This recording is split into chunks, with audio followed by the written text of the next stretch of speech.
أعزائي المشاهدين أينما كنتم، متيم بن عبد الله، فيديو جديد. قلت لكم في الفيديو الماضي اكتبوا لي تحت الأسئلة اللي تبغوني أجاوب عليها، وكنت متوقع صراحة 30-40 بالكثير 50 سؤال، ولكن تعليقات وصلت 1000 والهاشتاج في التويتر اشتغل، فكان الاختيار صعب صراحة. فاخترت كذا سؤال اليوم راح أجاوب عليها، فخلوكم معنا. السؤال الأول من إبراهيم الحمر أو الحمر أو الحمر، يقول إيش أحلى بلاد عندك؟ واسمي نوارة من البحرين. والله بلدان كثيرة، من أحلاها عندي الإمارات التي عاصمتها الدوحة. السؤال اللي بعده من علي بي اس 3، يقول لو وصلت 1,000,000 مشترك أو 500 أتوقع يعني 500 ألف، هل راح تغير محتواك؟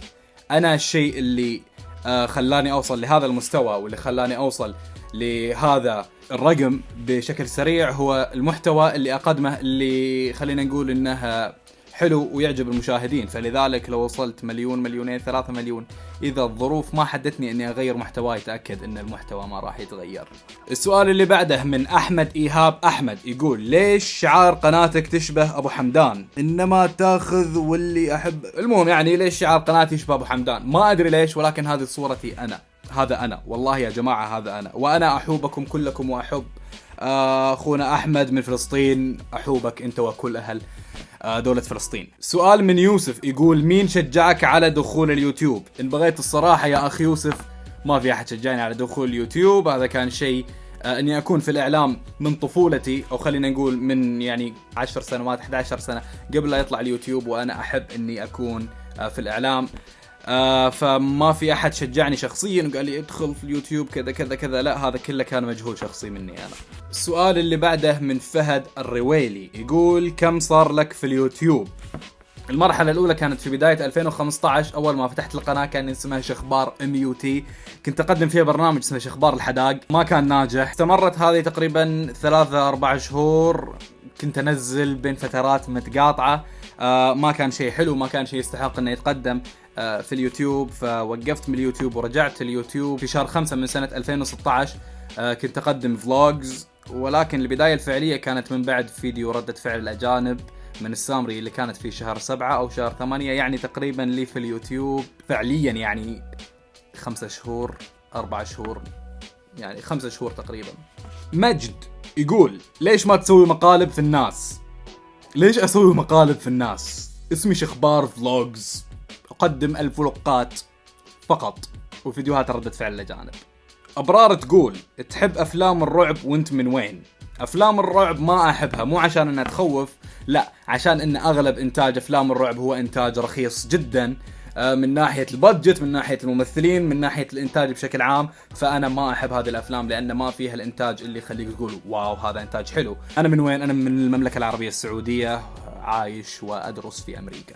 المستشار يقول سؤالي لا يعني أنك لست إنسان، سؤالي لا يعني أنك مختلف.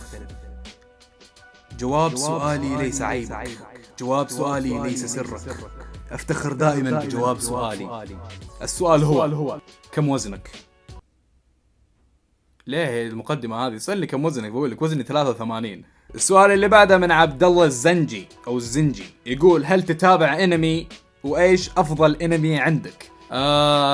انمي بصراحة ما كنت اتابع، يعني كنت اتابع ايام سبيستون، الانميز اللي تطلع في سبيستون، لكن جات فترة كذا بين الثانوي وبين قبل اجي امريكا، في كذا كان في يعني فترة بسيطة كنت اتابع فيها ون بيس، تابعت 90 حلقة ووقفت لانه صراحة مرة طويل وانا ما فيني صبر. فوفو العسيري تقول قد فكرت تسمع اغاني كي بوب؟ بصراحة انا يعني لو بحب اسمع اغاني أحب أسمع الأغاني العربية القديمة لأن فيها كلمات حلوة ولأني أفهم الكلمات بشكل تام، وأحب أسمع شوية إنجليزي الكلمات اللي أفهمها. فالكي بوب ما أتوقع أنه راح يكون الخيار المناسب لي لأن ما أفهم ولا شيء من اللي يقولونه. طيف تقول أنت من وين؟ من السعودية لأن لهجتك توحي إلى الكويت. أنا من المنطقة الشرقية السعودية وبالفعل لهجتنا قريبة من الكويت. شمس تقول كيف كان شعورك لما كنت قاعد تحلق اللحية؟ كان شعور فضول لأنه وحشني وجهي، تقريبا 5 شهور ما حلقت اللحية، كان عندي فضول إنه كيف صار وجهي. ما ادري، حس اني نسيته. ريماس العمري تقول اكل ندمت انك اكلته. صراحه اكثر شيء ندمت اني اكلته كان الجوست بيبر، اللي هو ثاني احار فلفل في العالم. كلته ونفسيا تعبت بشكل مو طبيعي، بغيت اموت ذاك اليوم، فمستحيل اكرر هذه التجربه صراحه. امل الهاشمي تقول كيف العيشه في امريكا، لانه دائما اسمع كلام انه هناك عصابات وسرقه وخوف، ادري فيهم الكويس وفيهم البطال، يا ليت تجاوب وشكرا. انا لي تقريبا 5 سنوات في امريكا الحين، صراحه يعني الحمد لله، يعني ما جاني لا سرقه لا عصابات شف، اكيد فيه، ولكن يعني امريكا زيها زي اي دوله ثانيه، ومثل ما انت قلتي في السؤال فيها الكويس وفيها البطال. بدر فريدوم يقول حاب وجودك بالغرب اكثر ولا الدوله العربيه؟ هذا سؤال صراحه يعني جاني كثير من اهل، من اصحاب، ومن متابعين. لو تلاحظ انه وجودي هنا يعني خلاص، حياتي وروتيني صار كله في امريكا، دراستي هنا، شغلي هنا، اليوتيوب حقي هنا، الاكتيفيتيز اللي اسويها بشكل عام كلها هنا، ولكن اظل انا عربي، وتظل ميولي عربية، وتظل حياتي عربية، وأخلاقي وعاداتي وتقاليدي كلها عربية. فسؤال شوية صعب الإجابة عليه. ريان الدوسري يقول ليش أنت عايش برا، وإذا كنت مبتعث على حسابك ولا على حساب الحكومة؟ أنا مبتعث على حساب الحكومة وعايش برا لأني أدرس. T.78TO تقول عمرك شفت مشهور؟ إيه شفت كذا مشهور من قبل، ولكن ما أذكرهم صراحة، يعني كان فيهم فنانين، كان فيهم مغنين، ولكن يعني أكثر مشهور أشوفه لما أصور سيلفي. كيف بس. محمد يقول وش رايك بشحاذين اللايكات؟ والله الله يعطيهم. ممتاز جي في يقول هل اسم القناة شحبار؟ لا اسمها شخبار. اكس راكان اكس ان يقول هل انت تلعب العاب في السوني والاكس بوكس واللابتوب؟ الخ اذا كنت تلعب اي كونسول. انا العب بلاي ستيشن 3 و4، العب اكس بوكس 1، العاب اللابتوب اقصد العاب البي سي، العب العاب بي سي تقريبا، يعني العب كل شيء. راهف محمد تقول لو كنت كتاب وش راح يكون عنوانه؟ عنوان الكتاب راح يكون الماضي والحاضر في عولمة البين باتر. عبير احمد تقول كيف جبت فكرة اليوتيوب؟ هذه الفكرة جات بالصدفة، اتوقع انها تقصد فكرة ردة فعل الاجانب. هذه الفكرة كنت جالس مع صديقي ويلفرد اللي شاف اول الفلوجات راح يشوفه موجود فيها، كنت قاعد اشوف فيديوهات، مر علي فيديو استنزال، رسلته له، عجبه، قلت له وش رايك نسوي الفكرة، وبالفعل سويناها. نورة تقول من يسكن البحر ويحبه الناس؟ طارق احمد يقول اذا وصلت 1,000,000 بتحلق لحيتك؟ لا. سارة عبد الله تقول شنو احلى اكله اكلتها، وكم عمرك، وكم موقف محرج لك؟ احلى اكله في حياتي هي المطبق، اعشق المطبق. عمري بين 20 وال 25. مواقف محرجه لي بصراحه، يعني انا انسان مو اجتماعي مره الفتره الاخيره بالذات، ما اتذكر مواقف محرجه صارت لي. وسام يقول اي سنه طلعت الى امريكا وهل تدرس؟ انا طلعت الى امريكا في بدايه 2012 ونعم أدرس.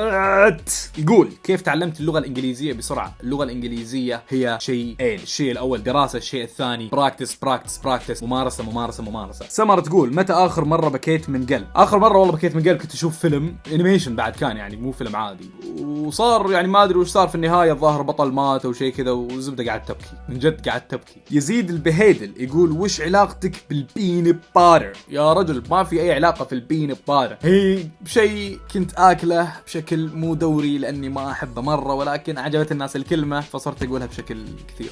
رائد يقول كيف شكلك وانت صغير؟ هذا الموز هو أنا وأنا صغير. زكريا الشابي يقول من وين تجيب المنتجات العربية عندك في أمريكا؟ المنتجات العربية عندي في أمريكا إما أني أشتريها من بقالة عربية، أو أني أطلبها من النت، أو أني لما أروح السعودية أجيبها معاي. أوليفر الحبابي أو الحبابي يقول هل تتأكد من المنتج قبل تاكله إذا كان حلال أو لا، ولا ما تهتم؟ جميع المنتجات اللي أكلتها هنا هي حلال، اللحوم كلها حلال، ما في خنزير في أي شيء، وأكيد أتأكد من كل شيء أكله. إتش يقول هل في فرق بين الأطعمة في الدول العربية والدول الأجنبية؟ هل اشتقت لأكلة وانت برا الخليج؟ أكيد في فرق استمع الأرض، الأكل العربي أفضل بكثير من الأكل الأجنبي. أكلة اشتقت لها وأنا برا الخليج المطبق والبخاري. فارس سكيمو يقول متى جات في بالك هذه الفكرة؟ أتوقع أن يقصد فكرة ردة فعل الأجانب. جات في بالي هذه الفكرة في شهر 6 من 2016، وصورت أول فيديو ولكنه ما نزل إلا في بداية شهر 8 تقريبا. محمد مالك يقول تخصصك الجامعي؟ أنا أدرس ادرس برمجة لغات. ابو الهش يقول هل الاجانب اللي تجيبهم عشان يذوقون الاكل تعطيهم فلوس ولا لا؟ لا، كل الاجانب اللي يجوا برغبة منهم وانه يبغوا يجربوا الاكل العربي فما حد ياخذ منهم فلوس. عبد المالك قبال يقول في اي مدينة تدرس؟ أنا أدرس في مدينة إنديانا في ولاية بنسلفانيا. توفي يقول ندمت يوم حلقت ذقنك قبل سفرتك للكويت؟ إيه ندمت جدا جدا. اكس في بندر يقول لو خيروك تنسجن 40 سنة واللي يحكمون عليك بالقصاص. مس نوتيلا تقول كيف تعلمت المونتاج وش اسم البرنامج اللي تستخدمه لمونتاج فيديوهات؟ تعلمت المونتاج بنفسي صراحة من لما كان عمري تقريبا 11 سنة أو 12 سنة. بديت في الموفي ميكر اللي كان على الويندوز، استخدمته فترة وبديت أتعلم فيه شوية شوية وأتطور فيه رغم أنه كان برنامج محدود جدا وما ينفع للمونتاج، ولكن كبداية لشخص صغير ومبتدئ كان بداية كويس. أنا ما أستخدم برنامج واحد، أنا أستخدم عدد من البرامج. أستخدم الموفي ميكر مثل ما قلت، الجو برو ستوديو، واستخدمت السوني فيغاس، واستخدمت البريمير، واستخدمت الفاينل كات برو اكس، واستخدمت الدافنشي اللي هو برنامج تصحيح الوان. ايمان كي تسأل ليش تدخل كلمات انجليزية على لهجتك؟ يعني عشان كشخة او هي تطلع عفوية كذا؟ هذا سؤال بصراحة جاني كثير. ليش ادخل كلمات اجنبية؟ واحد، لأني عشت فترة حساسة من حياتي اللي هي من المراهقة وبديت أكبر في أمريكا، فلذلك بديت أتعلم أشياء جديدة، بديت أتعلم كلمات جديدة، فأغلب هذه الكلمات ممكن تكون تعلمتها باللغة الإنجليزية وأنا ما أعرفها باللغة العربية. اثنين، ممارستي للغة بشكل كبير جدا، فلذلك أنا راح أستخدم هذه الكلمات باللغة الإنجليزية أكثر من العربية، فهي أكيد عفويا راح تطلع إنجليزية. أما الكشخة أو هذا فهي لغة، ما أدري كيف راح تكون كشخة صراحة. فهذا اللي كان عندنا اليوم. أتمنى تكون الأسئلة أفادتكم، وللناس اللي ما أخذت أسئلة اعتذر صراحة، جت أسئلة كثيرة حاولت اختار الأفضل، فاعتذر إذا ما كنت أخذت سؤالك. سنابي فوق بشكل يومي تلقوني فيه إن شاء الله. راح يكون في الأسبوع الجاي فيديو ردة فعل الأجانب، راح يكون حلو، راح أعطيكم لمحة، هو راح يكون جزء ثاني من فيديو سابق لي ردة فعل الأجانب. بيرسكوب هنا أسوي بث مباشر من فترة لفترة. كان معاكم متيم بن عبد الله، والسلام عليكم ورحمة الله وبركاته.